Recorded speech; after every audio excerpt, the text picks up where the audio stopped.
Yan habarlardan belläp geçişmediýaly Ukraina prezidenti Petro Poroshenko hökümet güýçleriniň ýurdun günnordunaky Debaltsevo şäherinden planly we guramaçylykly çykarylmagynyň jemlenendigini aýtdy. Bu şäher Ukraina güýçleri bilen ortaçy jeňçileriň söwüşiniň merkezine ýerleşýär. Bu barada kärdeşim Ýowşan Norwanyň taýýarlan giňişräk maglumatyny bilelikde dinläliň. Ukraina prezidenti Petro Poroshenko hökümet güýçleriniň Günnogor şäher Debaltsewodan planly we guramaçylykly çykarylmagynyň jemlenendigini aýtdy.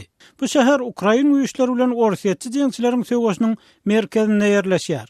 Häzir biziň goşun ýerikmelerimiziň 80% ol ýer terk etdi diýip Poroshenko aýtdy we ýeni 2 kolonnanyň çykarylmagyna garaşylýanlygyny sözüne goşdy.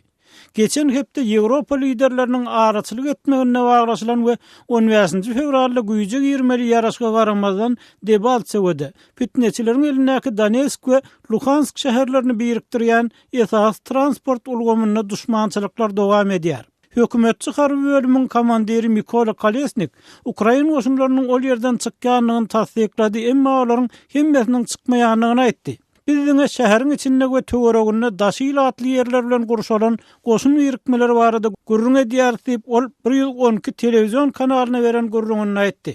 Başga bir hökümetçi batalyonu komandirlik edýän Semyon Semenchenko Ukraina deputaty bolsa öz Facebook sahypasyna pitneçileriň Debaltsewodan çykýan Ukraina goşunlarynyň ýoluny baglamaga synanýanlygyny ýazdy.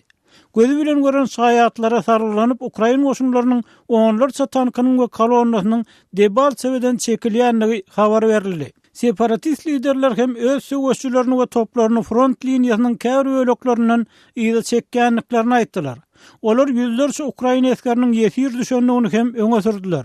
Ortaýatyň döwlet eýetçiligindäki telewiziýasy bolsa onlarça Ukraina eskeriniň pitneçiler tarapyndan oba gapdalyna ýollan uğradylyp barlaşyny görkezdi.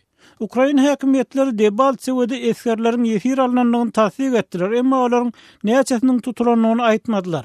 Berlinne German kansler Angela Merkel'in sözcüsü Stefan Seibert, Germaniya separatistleriň Debaltsewodaky hereketlerini soňky baglaşylan ýaraşygyň bolmagy hökmüne berk ýalgarýar diýdi. Fransuz hökümetiniň sözcüsü Stefan Le Foll ýaraşyky aglaşygy ölmetdi we öz ýurduny diýer saklamak üçin 50 baryny etjegini aýtdy.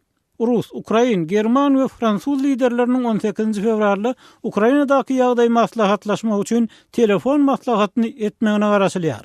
Bu wakalar Rus prezidenti Vladimir Putin Debaltsewodaky Ukraina goşunlaryny tabin bolmaga çagyrandan soň bolup geçýär. Ortaýatyň daşary işler ministri Sergey Lavrov 18 fevralda Moskwada ýaraşygyň tas ähli frontda Debaltsewodan başga ýerde saklanýanlygyny aýtdy. Şeýle-dol Debaltsewodaky ýagdaýyň Ukrainadaky parahatçylyk prosesini böltemek üçin ulanylmaly däldigini bellädi. Birazdan Birleşen Ştatlaryň vice-prezidenti Joe Biden ortaýaty Minsk şertnamasyny bozmakda aýplady. Şu arada Ýewropa Birleşiginiň daşary işler başlygy Federica Mogherini pitneçileriň şähere hüjüm etmegini ýaraşygy göz görteli bozmak hökmüne ýazgaryp çykyş etdi. Bu töwereg terk etmek isleýänleriň hemmesine howpsuz geçerge üpjün edilmelidir diýip onuň beýanatyny aýdylýar. Şeýle-dol Ýewropada howpsuzlyk hyzmatdaşlyk guramasynyň ýörüýte gödäwçilik missiýasynyň Debaltsewonyň içinde we töwereginde öz gödäwçilik işini amala aşyrmagyna haýal etmän mümkinçilik berilmegine çagyrdy. Pitneçiler Ukraina güýçleriniň özleriniň ýaraşyk şertlerini bozýanlyklaryny aýdýarlar we alalaşygyň Debaltsewony özüne almaýanlygyny öňe sürýärler. Olar bu şäher pitneçileriň eline we ýaraşyk şertnamasyna girmeýär diýýärler. Pitneçiler Ýewropada howpsuzlykka hyzmatdaşlyk guramasynyň ýaraşygyň ýerine ýetirilişine syn etmeli gödäwçileriniň Debaltsewo töweregine girmeginiň öňüni beklediler. Günnogor Ukrainada konflikt Birleşen Milletler Guramasynyň hasaplamalarına görä 5600-den gowrak adam öldürdi we millionyň gowrak adamyň ýaşaýan ýerinden bosmagyna sebäp boldy. Şeýle-dol ýurdun senagat merkezini harabaçylyga urdy. Donetsk regionunaky pitneçiler 18 fevralda Ukrainanyň ýokary ýol başlarynyň garşysyna jenaý diýişini gowganlyklaryny aýtdylar. Şu arada Kanada, Moskwa we onuň Ukraina konfliktine aýdaşlaryna garşy goşmaçy ykdysady sanksiýalar girdi. Ukrainadaky syýasy ýagdaýlar barada soňky täzelikleri kärdeşim Ýowşan Norwanyň dinlediňiz. Birleşen Milletler Guraması geçen ýylyň dowamynda Awganistandaky çakmyşyklarda parahy diýilatdan ölenleriň ýa-da yaralananlaryň sanynyň öňküsinden 20 köterim artanlygyny habar berýär. 18 fevralda ýaýradylan raportda Birleşen Milletler Guramasynyň Awganistandaky ýardym beriji missiýasy 2014-nji ýylda ýurtda 10.548 adamyň öldürilendigini hasaba alyndy diýdi. Bu san 2013-nji ýylda 8.637 barabardy. Bu barada Kabulda habarçymyz Merdangyly Muradynyň taýýarlan maglumatyny dinlädiň. Birleşen Milletler Guramasynyň Awganistan boýunça ýürüýte wekilhanasy Awganistanda 2014-nji ýylyň soňky 6 aýynyň dowamynda ýüz beren çatışyklarda asuda ilatyň ölümi bilen bagly raport ýaýratdy. Asuda ilatyň ölüminiň bu ýurtda artandygy raportda habar berilýär. Asuda ilata ziýan ýetirmezlik üçin çäre görmegi ýonama taraplardan soraýar. Birleşen Milletler Guramasynyň wekili Nikola Sisem'in aýdyşyça 2014-nji ýylda Awganistanda öňkä garanda asuda ilatyň ölümi 22% köpelipdir. Uruşlarda o bomba hüjumda hususan çağa we aýallar köp ziýan çekipdir. 10 miňden gurak asuda ilatyň ölümi ýonama tarapyndan hasaba alınıpdyr. Awganistanda asuda ilatyň ölümi dowam edýär. 2009-njy ýyla garanda 2014-nji ýylda Awganistanda asuda ilatyň ölüminiň rekord derece ýokarlanandygy deriňewde belli boldy diýip Heysem aýtdy.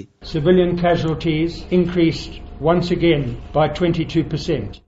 Awganistanda talip jeňçileriniň janyny geçen terroristlik hüjumlarynda we ýol ogurunda ýerleşdirilen bomba partlamalarynda asuda ilatyň köp ziýan çekýändigini insan hukuklaryny goragy guramalar aýdýar. Awgan güýçler bilen talip söwüşçileriniň arasynda ýüz berýän çakmyşyklarda hem asuda ilat helak bolýar. Birleşen halkara güýçleriniň hawa hüjumlarynda hem asuda ilatyň ziýan çekendigi barada adam hukuklaryny goragy guramalar raport ýaýratdy. Ýöne Birleşen halkara güýçleriniň aglabasy Awganistany terk edýär. Howpsuzlyk jogapkärçiligini Awgan güýçleri öz üstüne aldy. Birleşen Milletler Guramasynyň ýaradan raportyndan belli boluşyna görä, geçen 5 ýylyň dowamynda 50 miňe golay asuda ilat helakçylygy uçurapdyr. Birleşen Milletler Guramasynyň Awganistan boýunça ýürüýte wekilhanasy Ýunamanyň insan hukuklary bölüminiň başlygy hanym Georgette Genunyň aýtmagyna görä, geçen ýylda günorta gündogor we demirgazyk Awganistanda harby operasiýa geçirilipdir. Awgan güýçleri bilen talip yaralarynyň arasynda çatışyklar bolupdyr. Şo sebäpden asuda ilatyň ölümi artdy diýip hanym Genun aýdýar. This rise in civilian casualties is mainly from these increased Birleşen Milletler Guramasynyň raportynda asuda ilatyň 72%-nyň talip militarlarynyň hüjumynda ziýan çekendigi ma'lum edilýär. Asuda ilatyň 14%y Awgan güýçleriniň okundan helak bolupdyr. Asuda ilatyň 2%-na Birleşen halkara güýçleri ziýan ýetiripdir. Birleşen Milletler Guramasynyň ýaradan raportyna heniz Awgan hökümeti we talip topary reaksiýa bildirmedi. Şaýmerdan Murady, Kabuldan Azatlyk Radiosu üçin. Hormatly dinleýijiler, gepleşigimiziň şu bölümine ýatladyp geçesimler. Azatlyk Radiosu Ýewropadaky türme tutsaglarynyň sany barady maglumat berýän infografik we Türkiýede geçirilen düýe uruşy barady fotosergi taýýarlady. Fotosergi we infografika synetmek isleseňiz de Azatlyk Radiosynyň azathabar.com web sahypasyna garaşýas. Web sahypamyzda türkmenistandan garawum.info arkaly girip bilersiňiz. Azatlyk Radiosynyň täzeliklerini, makalalaryny, video ýazgalaryny we fotosergilerini Twitter we Facebook sosial ulanlaryndan hem iderläp bilersiňiz. Salymyz Azatlyk Radiosu. Habarlar günnelik programmamyzy Türkmenistana değişli maglumatlarymyz bilen dowam etdirýäs. Orsiýetin Gazprom kompaniýasy gol çeken şertnamalaryny ýygyderli bodýar we bu onuň durnuksuz partnýordygy barada pikir döredýär diýen mazmunly maglumat Türkmenistanyň Neftgaz Pudowynyň resmi web saýtyna çap edildi. Türkmen bilermeniniň adyndan Türkmen Orsiýet gaz eksporty meselesindäki bökdönçlikler barada çap edilen synyň mazmunyny kärdeşim gözellendirýär. Türkmenistanyň Niwet gaz pudowynyň resmi websaytynda türkmen gazynyň ortaya aktarylmagy dikeldiler mesöz başly makalada Türkmenistanyň köp ugurly gaz eksportyna bil baglaýanlygy aýdylýar we Türkmenistanyň ortaya türen alalaşyklarynyň Gazprom tarapyndan doly derejede ýerine ýetirilmeýänligi habar berilýär. 2007-nji ýylyň may aýynda Türkmenbaşy şäherinde Türkmenistanyň Orsiýet Federasiýasynyň we Gazagystan Respublikasynyň prezidentleri Hadarýaka gaz geçirjisini gurmak barada bilelikdäki deklarasiýa gol çekdiler. Yarım ýyl çemeti wagtdan soň şol ýylyň 20-nji dekabrynda Moskwada 3 ýurdun prezidentleriniň gatnaşmagynda Hadarýaka gaz geçirjisini gurmak barada 3 taraplaýyn hökümetary ulalaşygyna gol goýuldy diýip maglumatda şeýle-de 2008-nji ýylyň 25-nji ýulynda Aşgabatda Gazpromyň baş tutanynyň Türkmenistan giňişligindäki investisiýon proýektlere şol sanda gündogor gün batar gaz geçirjisiniň guruluşyna Gazpromyň gatnaşmagy barada ulalaşyga gol çekenligi habar berilýär.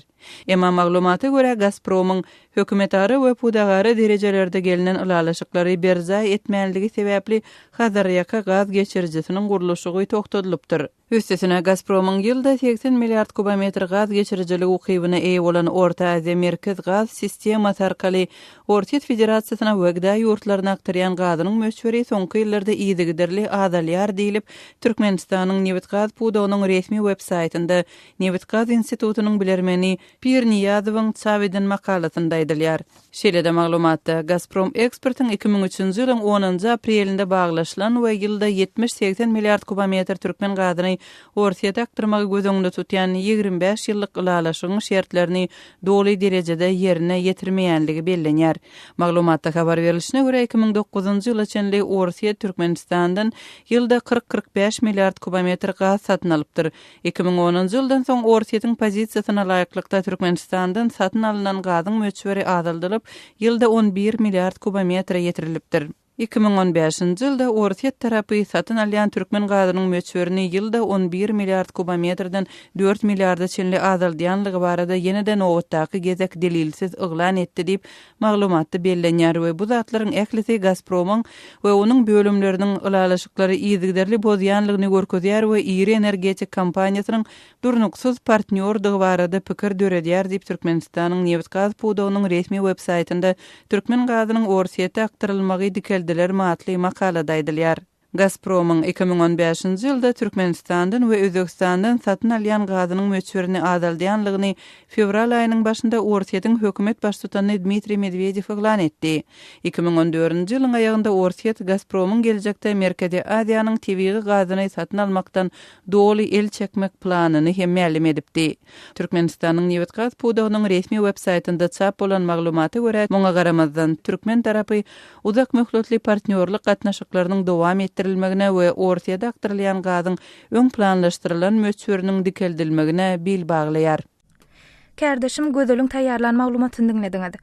Türkmenistanyň Niwet gaz pudowynyň resmi websaytyny Orsiýetiň Gazprom kompaniýasy durnuksuz partnýor diýilip atlandyrylýar we onuň hökümetary we pudogary ulalaşyklary bozýanyny aýdylýar. Orsiýetiň Türkmenistandan satyn alýan gazynyň möçberini şu ýyl azaldyp 11 milliard kubometrden 4 milliarda getirmek planynyň resmi derejede yglan edilmeginiň ideýany türkmen tarapynyň çap eden beýannamasy näme aňladýar. Kärdeşim gözel bu sowal bilen Azerbaýjanly bilermen Ilham Şabana ýüzlendi. Ilham Türkmenistanyň resmi websaytynda Orsiýetiň Gazprom kompaniýasyny durnuksuz partnýor diýip häsiýetlendirýän makalanyň edil häzir çap edilmegi näme aňladýar? Siz muňa nähili düşünýärsiňiz? Естественно, этот Türkmenistan Elbette Orsiýetiň gaz monopolisti Gazpromyň özüne alyp barşy Türkmenistanyň göwnünden turmaýar. Sebäbi garaşsyzlygynyň başyndan bäri Türkmenistanyň gaz sowdasy boýunça esasy partnýory bolan bu ýurt şu ýylyň dowamyny satyn aljak bolýan türkmen gazynyň möçberini ýene azaldyp, diňe 4 milliard kubmetr bilen çäklenmek kararyny ýakynyna yglan etdi. Bu möçberiň hem öň alalaşylan şertlerden satyn alınıp alınmajagy entek belli däl. Elbette bu resmi Aşgabatyň bähwitlerini öz täsirini ýetirýär. Türkmenistan geçen ýylyň aýagyna gaz önümçiliginiň möçberini ýylda 83 milliard kubmetre çenli artdyrmak, eksportynyň möçberini bolsa 48 milliard kubmetre çenli artdyrmak planyny yglan etdi. Meniň pikirimçe Orsiýetiň satyn aljak türkmen gazynyň möçberini şu ýyl azaltmak planlary hem türkmen hökümetiniň önümçilik we eksport derejelerini artdyrmak planlaryna öz täsirini ýetirer. Sebäbi İran öz gaz önümçülüğünü artdyryp Türkmenistandan has köp gaz satyn almagy gödeňini tutmaýar. Hataya tarap eksportyň möçberiniňde şu ýyl geçen ýylky derejesinde saklanmagyna garaşmak mümkin. Şeýlelikde Türkmenistanyň resmi maglumaty meniň pikirimçe ýurduň bu ýagdaýyndan nägileli görkezýär we ortaýa tarap eksportyň inniki ýylda hatda 4 milliard kub metre hem yetmejeginden howatyrlanýanyny habar berýär. И этих 4 миллиардов кубометров можно не ожидать. Türkmenistanyň ortaýa satýan TV gazynyň bahasy barada size maglumat barmy? Ну, Туркменистан, насколько мы понимаем. Türkmenistanyň gazyň her 1000 kub metrini ortaýa 250 Amerikan dollaryna satýany barada maglumat bar. $250 за 1000 кубометров. Türkmen gazynyň ortaýa tarap eksportynyň geçen ýylky 11 milliard kubometrden şöyle 4 milliard kubometre ýetirilmeginiň ykdysady taýdan täsiri nähili bolup biler? Если так посмотреть, 1 миллиард. Egerde hasaplap görsek, gazyň 1 milliard kub metriniň bahasy 250 Amerikan dollary möçberine bolsa, şu ýyl ortaýa takdyryljak gazyň möçberiniň 7 milliard kub metr möçberde alınmagy Türkmenistana 1 milliard 750 milyon Amerikan dollary möçberine kim girdeji geljegini aňladýar. Bu Türkmenistanyň ykdysadyety üçin maddi taýdan duýarlykly bir täsir. Судим этот с экономической точки зрения. Gazpromyň Merkezi Aziýa ýurtlaryndan gaz satyn almagyny çäklendirmegi näme bilen bagly bolup biler? Фактически на текущий год объявлено, что этот прогноз. Gazpromyň şu ýyl boýunça çap eden öz saklamalaryna görä, Ýewropa akdyrlayan gazyň bahasy 15% peseler. Bu ýagdaý onuň başga ýurtlardan satyn alýan gazynyň möçberini azaltmak kararyna sebäp bolan bolmaly. Sebäbi ýurtlar bilen alalaşylan olurky baha Gazpromy kanagatlandyrmaýar. Transit çykdyjylar hem türkmen gazynyň bahasyny gymmatladýar. Şeýlelikde türkmen gazy amasyz haryda urlýar. Превратился в коммерчески невыгодный товар. Kardeşim Gözel'in Azerbaycanlı bilermen İlham Şaban bilen geçiren söhbetleşlerini dinlediňiz. Hormatly dinleýijiler, bu mesele barada siz hem öz pikir garaşlaryňyzy biziň bilen paýlaşmak isleseňiz, biziň medpuat email belgisi gmail.com email adresimde hatur edip bilersiňiz. Ýa-da Moskwadaky telefon belgimiz 79226 236 04 55 jaňydyň ýa-da SMS ýazyň. Hormatly radio dinleýijiler, biziň gepleşiklerimizi internet saýtymyzdan hem dinläp bilersiňiz. azadhabar.com internet sahypamyzda size sesli we çap görnüşli maglumatlary, suratlary, videolary hödürleýäris we öz pikirlerinizi aýtmaga çagyrýarys. Türkmenistanda azadhabar.com internet saýtymyza derwede.net arkaly girip bilersiňiz.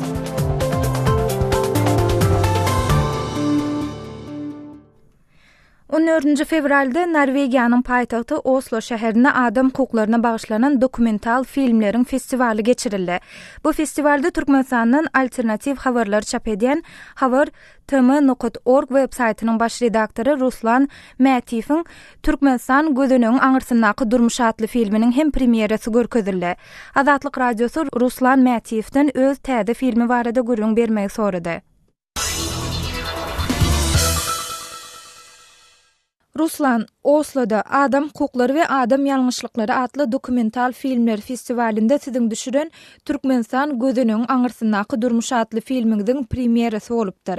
Bu film onu döretmekde gözüňde tutan maksadyňyz hakyna aýdyp bilmezmisiňiz? Этот фильм был задуман как история одного заключенного, бывшего заключенного. Bu film bir tutsaň, ýagny olarky tutsaň, ortaýatyň raýatynyň türkmen türmelerini başdan geçirenler esasında döredildi. Ol uzak wagtlap hasany 11 ýyldan gowrak türkmen türmesinde oturdy. Aslynda o 19 ýyl iş getiripdi. Emma geçen ýylyň iýulynda Türkmenistanyň prezidenti onuň günäsini geçdi. Filmiň maksady türkmen türmelerindäki durmuşy içinden görkezmekden ibarat. Ýagny biz adat tutsaň nähili ýagdaýda ýaşaýanlygy, türmedäki korrupsiýa, tutsaglaryň köpçülikleriniň protestleri barada görüň edýäris. Eger jemläp aýtmaly bolsa, bu şugun kugunny türkmen türmesiniň içinde bolýan ähli zady ölçün alýar. Как и чем живут туркменские тюрьмы на сегодняшний день? Ruslan, sizin gahrymanyňyz Stanislav Romashenko türkmen türmesinde tutsaglaryň proteswillerip öz bedenlerine agyr ýara salşyny, wraçlaryň käbiri gelip gidenden soň agyr hassalaryň derrew ýoğulşyny görüňmedýär. Sizde bir tutsagyň ýatlamalarynyň başga türkmen türmesindäki şertleri göz öňüne getirmäge kömek etjek goşmaça maglumatlar hem barmy? Да, на самом деле я уже давно работаю по тюрьмам и Hawa, men türmeler bilen öňräkden bäri meşgullanýaryn we türkmen türmelerinde saglygy saklaýyş meselesi hakykatdan hem köp saatlar arzu etdirýär. Ýöne, muňa garamazdan soňky 1,5 ýyl wagt içinde bu ýagdaý bir neme gowulaşdy. Ýagny tutsaglaryň saglyklaryna has köp üns berilýär, barlygylar ýygy-ýygydan geçirilýär. Tutsaglaryň iňçe kesel bilen keselläp kesellemänligini barlaýarlar. Filmin gahrymany Stanislawyň aýtmagyna görä türmeler derman bilen hem üpçün edilýär. Emma bir mesele bar, ol dermanlar hemişe tutsaga baryp ýetmeýär. Umuman alnanda bolsa türmelerdäki ýagdaýlar bir neme gowulaşýar. Türme işgärleriniň tutsaglara çemeleşmesinde ilerleme bar. Benniler urup ýençmeleri az sede bar bolýar. Emma hemme ýerde beýle däl. Bu gowulaşma anyk türmeler bilen bagly. Masal üçin Seydi şäherindäki türmede tutsaglara çemeleşme gowdyp boljak däl. Emma oňdan nepe türmesinde tutsaglara çemeleşme biraz gowulaşdy. отношение, вернее, персонала к заключенным улучшилось немножко. Sizin pikiriňizçe bu gowulaşmanyň sebäbi näme? Ну, мне кажется, это в первую очередь информация. Menin pikirimçe bu ilkinci nowatda informasiýa, maglumat bilen bagly. Odal türme hakynda beýle kän we beýle ýazylmazdy. Mundan başga bu mesele dürli halkara platformalarynda şol sanyny BMG'da hemişe gowgalyp durýar. Ýagny türkmen türmelerine halkara gözegçileriniň baryp bilmeligi, halkara ekspertleriniň türme şertlerini gözleri bilen görüp tutsaglaryň özleri bilen gurulşmeligi aýdylyp durulýar. Menin pikirimçe bularyň hemmesi täsir edýär, emma ilkinji nowatda maglumatyň daşa çykmagy, ýaýramagy gowulaşma täsir edýär. Мне кажется, это всё влияет, но в первую очередь это информация. Sizin saytyňyzda bu filmiň Washingtonda hem görkezilýägi aýdylýar. Film bilen bagly indiki planlaryňyz näme? Да, этот фильм 9 марта будет показан в Вашингтоне, но я хочу... Hawa, bu film 9 martda Washingtonda görkezilmeli. Şol wagtda Tom Sagawat men ýene bir film çykarmakçy bolýaryn we ol hasam gazakly bolar öýdýäryn. Olan türkmen türmeler hakynda bolar. Ýöne wakalar başgaçarak. Emma men häzir onuň mazmuny hakynda aýdyp durjak däl. Goýul kiçirak bir intriga bolup galsyn. Пусть это будет как такая интрига маленькая. Türkmenistan'ın alternativ habarlar çap edýän habartama.org web saytynyň baş redaktory Ruslan Mätiýew bilen öz täze filmi barada geçiren söhbetleşmemizi dinlediňiz. Hormatly dinleýijiler, şuň ýer bilen Facebook we WhatsApp sahypalarymyzyň okuýjylaryny Türkmenistan turizmi ösdürmek üçin milliardlap maý goýar. Siziň pikiriňizçe Türkmenistana baran bir turistiň hökman göräýmeli ýerleri nireler we olaryň häzirki ýagdaýy nähilden soraw bilen ýüzlendik. Häzir okuýjylarymyzyň bu sorawa galdyran käbir jogaplaryny siziň dikkatiňize ýetirmekçi. Facebook'ta Muhammed adlı okuyucumuz avaza ýaly ýerlerken Türkmenistanyň esasy zady taryhy ýerler. Merv Daşawud Könürgünç derwede turistik maksatlar üçin ulanylsa gowy bolardy diýip öz tesbirini belleýär. Tunaýatly beýlek bir okuyucumuz ilki bilen viza meselesini aradan aýyrsynlar diýip garaýşyny beýan edipdir. Diýaratly ýene bir okuyucumuz hem dogry ilki bilen viza problemasyny aradan aýyrsynlar şeýledi. İlata iş verseler gowy boljak diýip tesbirini jemläpdir. Azizatly ýene bir okuyjymyz ilk bilen polisiýa işgärlerini türgünleşip geçmeli. Olar turistlerden pul soraýarlar. Pul bermeseler tutup gitjek diýerler diýip garaýşyny galdyrypdyr.